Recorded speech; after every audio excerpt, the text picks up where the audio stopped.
This is just me, Lisa B, and today I got another one of my favorite shows today. I love children's books. That's another thing y'all didn't know about me.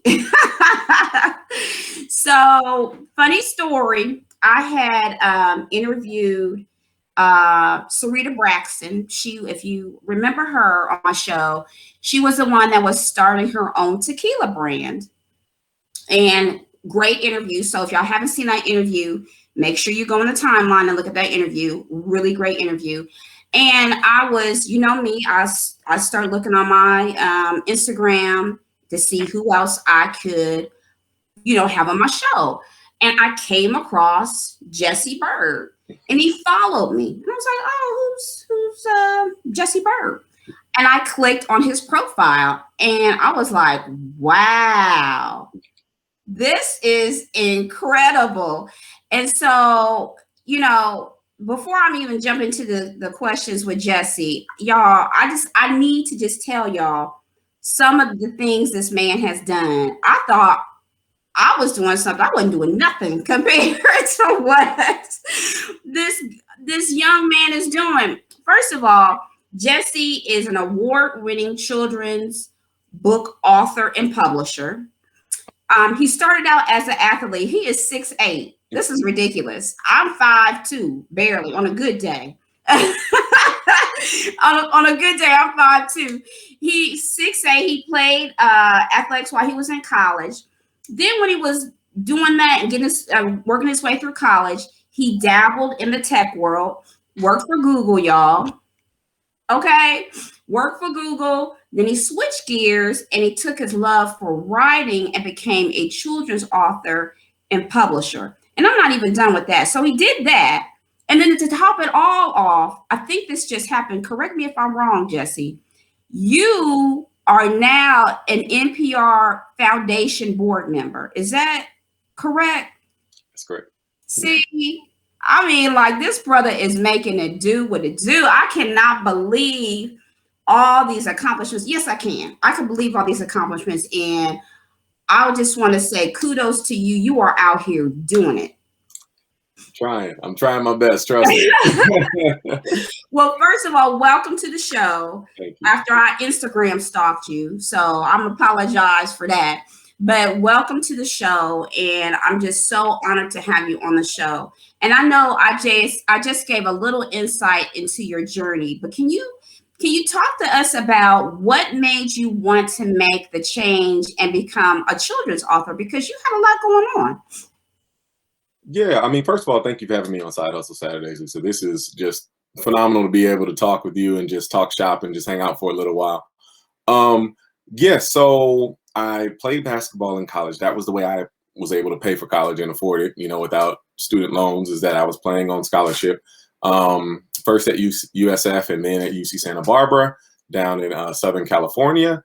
And going into my senior year, I jumped up for a rebound one day. We were playing against Kawhi Leonard's team at the time. Kawhi Leonard went to San Diego State. I jumped up for a rebound one day and I came down in the game and I felt my knee shift like this. And I was like, okay, what was that? Come to find out I had something called a lateral meniscus tear. Now, here's the great news, because I think this is really important for my journey, is that basketball wasn't taken away from me. This is a 2-month injury. It's not like an ACL or an Achilles. Right. It's really, really a long time before you can get back up to speed. It was only about 8 weeks, after the surgery before I could get back out to playing. But what it gave me, I was 21 at the time, what it gave me for the first time in my life was a chance to step off the hamster wheel of doing, and think about what lights me up. What do I actually want to contribute on a macro scale, instead of just being on the treadmill looking like, a little bit ahead of me.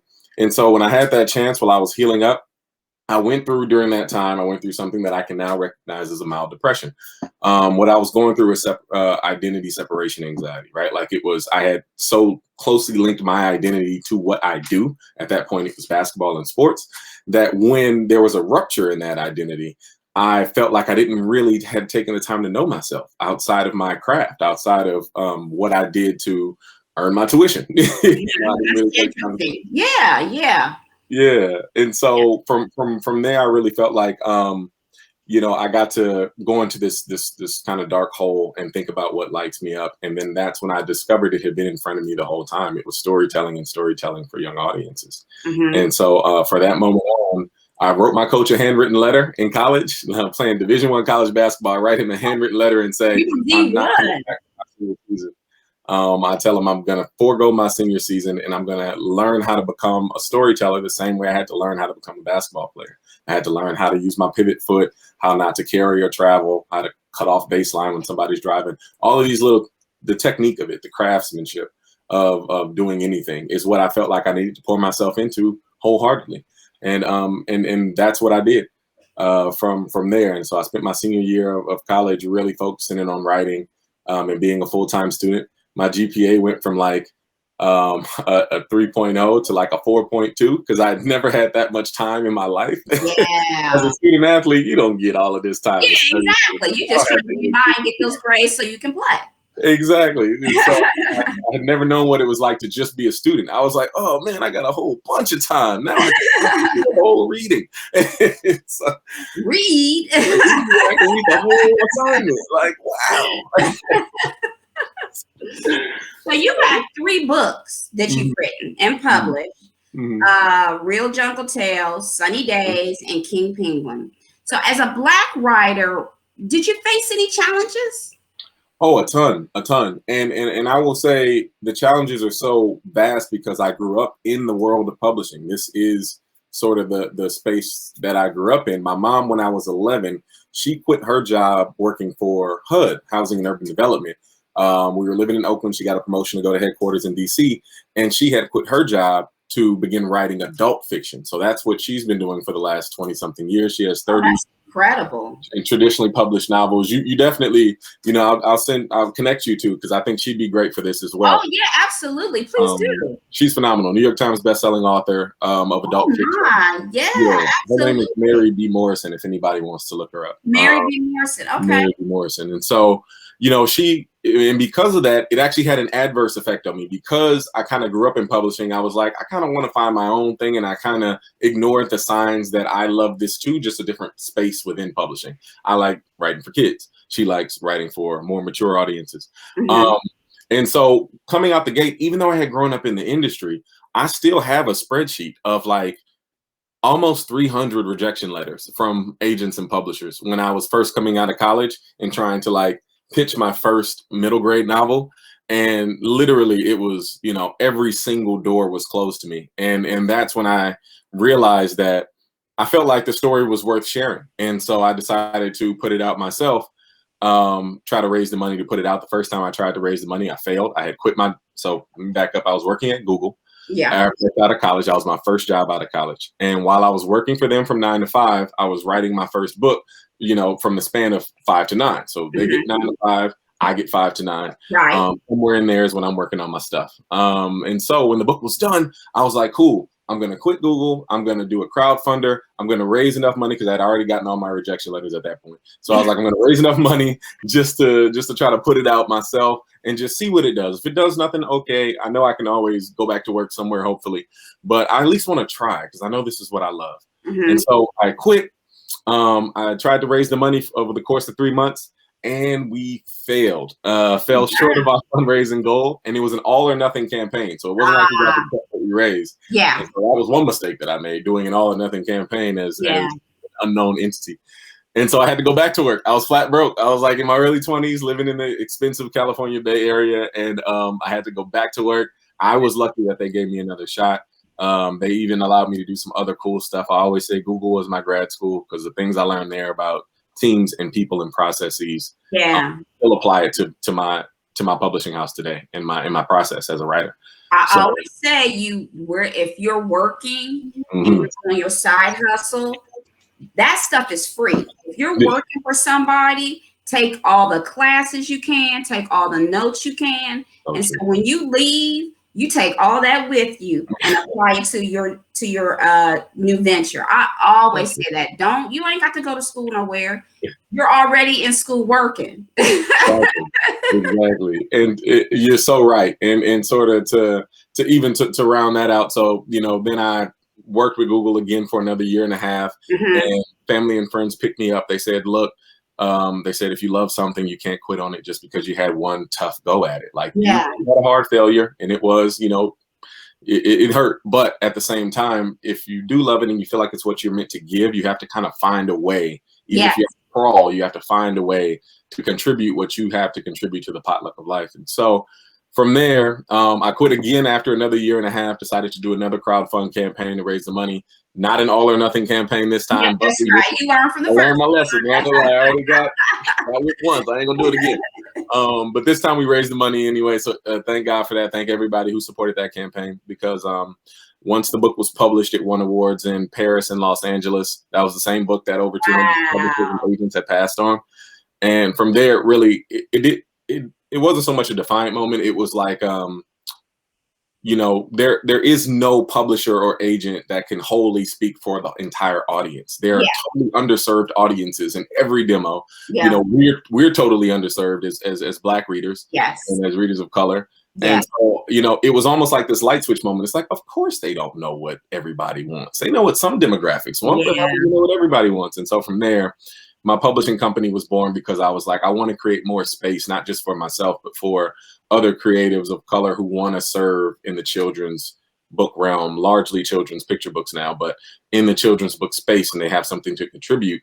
I just want to make space. I don't want it to just be about me. You know, you dropped too many gems in that whole answer that you gave about, you know, you just took a chance on yourself. You know, it wasn't about, oh, I'm gonna go out here and make this bag and write this novel and make this money. You went based upon your passion. You know, it wasn't like, yeah, I'm working, but that's not, you know, I'm just paying the bills right now, but please believe I'm leaving. So I just have to, you know, for anybody that's listening to this, you know, take away that if you are passionate about something, do it. You know, you is just like, I'm gonna jump out there, I'm just gonna do it. I'm gonna build it on the way down. And that's key. That is so key. And then the other gem that you dropped is you failed. And you could have been like, psh, I'm just gonna go ahead and work for the man. I'm just saying, this entrepreneur stuff, this ain't even for me. But you failed, and you picked yourself back up again, and you did it again. And the third thing is that you had a circle of people around you that was able to come and pick you up and say, come on now, Jesse, let's, you know, what we're doing here. You're not meant to do this. You're meant to do this. So those are three key things, you guys. If you are thinking about taking your side hustle to your main hustle, or just starting a side hustle, you've got to take those gems away with you, because he just dropped 3 of them for y'all to learn from. So incredible. I always preach that all the time. But so you're going through this journey. What has been some of the most rewarding things that you've discovered when you made the switch to become an entrepreneur? Well, I think one of the most rewarding things that I discovered along the way is that the information I was picking up to help myself could help other people. There were a lot of people there was a lot of information that I took for granted growing up in the publishing industry, like how agent contracts work and how royalty percentages are kicked down and what earning out means, and, you know, all of this stuff that could be a benefit to someone who comes from who has a totally different specialty, who comes from a totally different industry, and they have a story to tell. Doesn't mean that they want to be a career writer. It just means that they have an experience that they feel like is worth sharing. And along that way, you know, even at my lowest points in my career, financially and otherwise, I was grateful that I met folks who wanted some help and some collaboration. Yeah.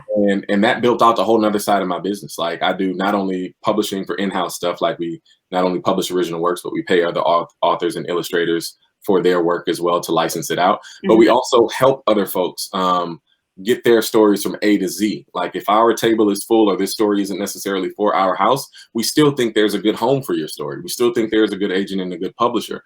And so I think that was one of the biggest learnings, is that even at your lowest point, you can still be a benefit to others. And I know that may sound a little bit campy, but I'm honestly, seriously, it helped me a ton, because I built this whole network. And now we have a group of 450 children's book authors and illustrators. We run a free meetup group that's virtual right now, and a part of it will stay virtual. But I really found a community, and we all learn from each other. We share resources. We have professionals come in and talk about the craft, editors, agents, illustrators, publishers. They talk about the state of the industry. And we do critique groups, so we help each other hone the stories that we're trying to develop. And it's just infinitely valuable to me. I feel so lucky to be a part of that tribe. But I think that's one of the biggest gems I learned along the journey, is that you can always be useful to someone else. Yeah. You can always help. And so even if you don't necessarily have it all together, you're not where you want to be, just genuinely try to provide some value to someone else. Yeah. And sometimes you're not going to be 100%. That's the whole theory of do it now and build it on the way down. You're not going to be 100%, but as you're building, you're learning. Yes. And you're applying those learnings as you go along. And my son does the same thing. He's jumping because he's starting his own business. And I mean, he's like no parachute. Okay. But he's learning and he's building and he's growing. And so that's a very key thing for entrepreneurs. They feel like, I got to have my website up. I got to have this. I got to have money. You don't have to have any of those things. You just have to have an idea and a passion, and then everything else will fall into place. What was your favorite children's book? Growing up, my favorite children's book, well, one of my favorite children's picture books were Why Mosquitoes Buzz in People's Ears. I was lucky from a young age to have a mom, even though she wasn't in publishing then when I was a kid. She still was really passionate about making sure I had a diverse bookshelf, ethnically diverse bookshelf. And so making sure I had Black stories. I had a whole nonfiction collection that had books on individual figures throughout history, you know, Nat Turner, Martin King, Harriet Tubman, Madam C.J. Walker, and each of them had their own picture book, nonfiction. And I remember that collection. But there was an African sort of folktale children's picture book called Why Do Mosquitoes Buzz in People's Ears? That was one of my favorites. As I got older, my favorite, the book that probably inspired me to go into writing myself, that really taught me a lot, was The Phantom Toll Booth by Norton Juster. So that's a middle grade novel. It's a little bit older, but it taught me that books can be both silly and insightful. They can be playful, but also meaningful. And I hadn't really read too many books at that point that were quite like that, that both had a ton of fun, but also had really something worthwhile to share. And so I'll probably read that book every 2 to 3 years still, because I just learned a lot from it. Mine was Where the Wild Things Are. Oh yeah, that's a great one. I love that book. And then Clifford, the Big Red Dog. Classic. I love Clifford. I think I'm giving my age away, but that's all right. But I love Clifford the Big Red Dog and Where the Wild Things Are. Those were my favorite ones.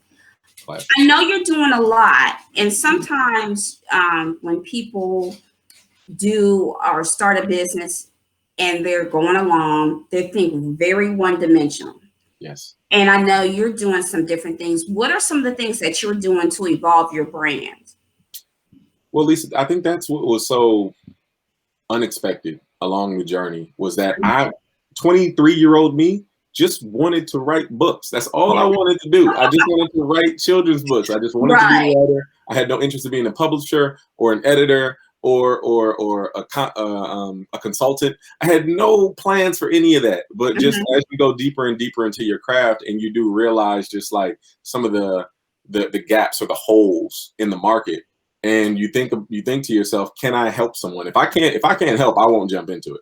But if I do feel like I can provide some sort of value, then I do think it's worthwhile to try to figure out if that's something that I can make into a vertical of the business, right? And so right now we are working in, I think we're working on 3 different verticals: publishing, audio, and then visuals. So obviously the publishing is the children's books, and both the ones we do originally and also the things we help clients with.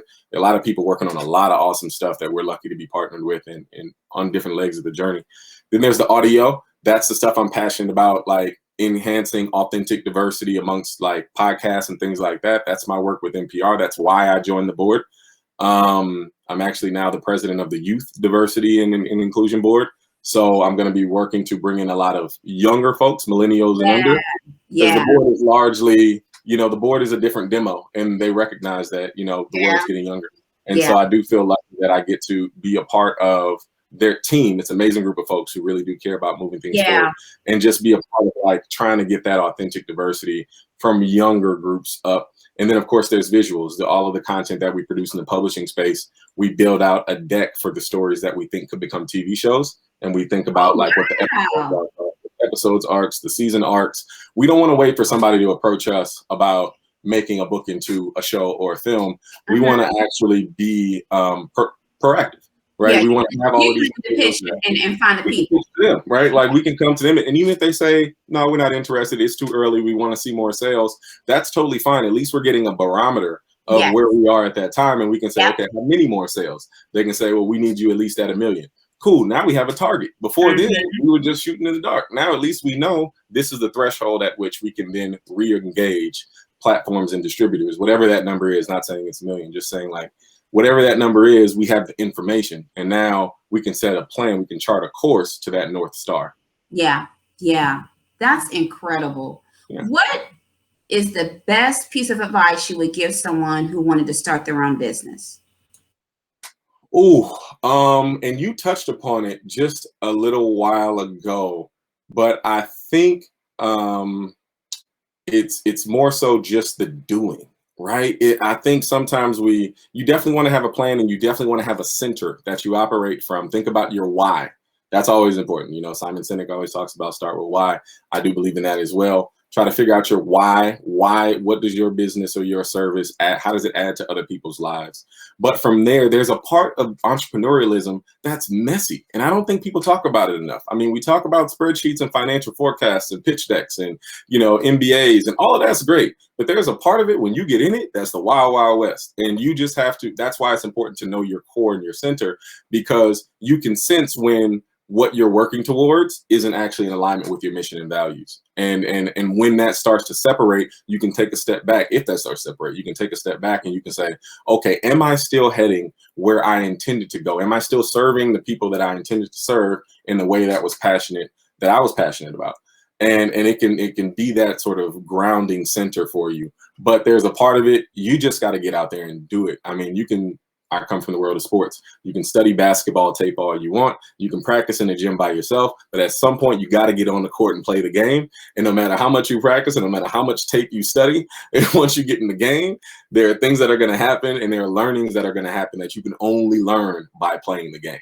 So I think that's a part of it. You start with whatever you have, wherever you are, make the best plan you can for now, and understand that the plan may evolve and adapt. But please get started. If you got to crawl, if you got to walk, it doesn't matter. Just get those learnings, because some of those learnings won't come for you in your individual journey until you start to put your theory into practice, your ideas into product. And I think that's important. You better drop them gems. You better drop them gems. I mean, I hope that because this is a pre-record, y'all. Yeah. So when somebody sees this, I know they are going to be just like so motivated to just go ahead, because you just gave some incredible advice and some learnings and teachings to people. And, tomorrow's never promised. Your job's not promised. So if there's something that you have been passionate about or want to do as a side hustle, just do it. You're never going to have a perfect time to do it. Just go ahead and start it now. So wow. I don't even know what to say after that. I do know what to say. What was your first side hustle?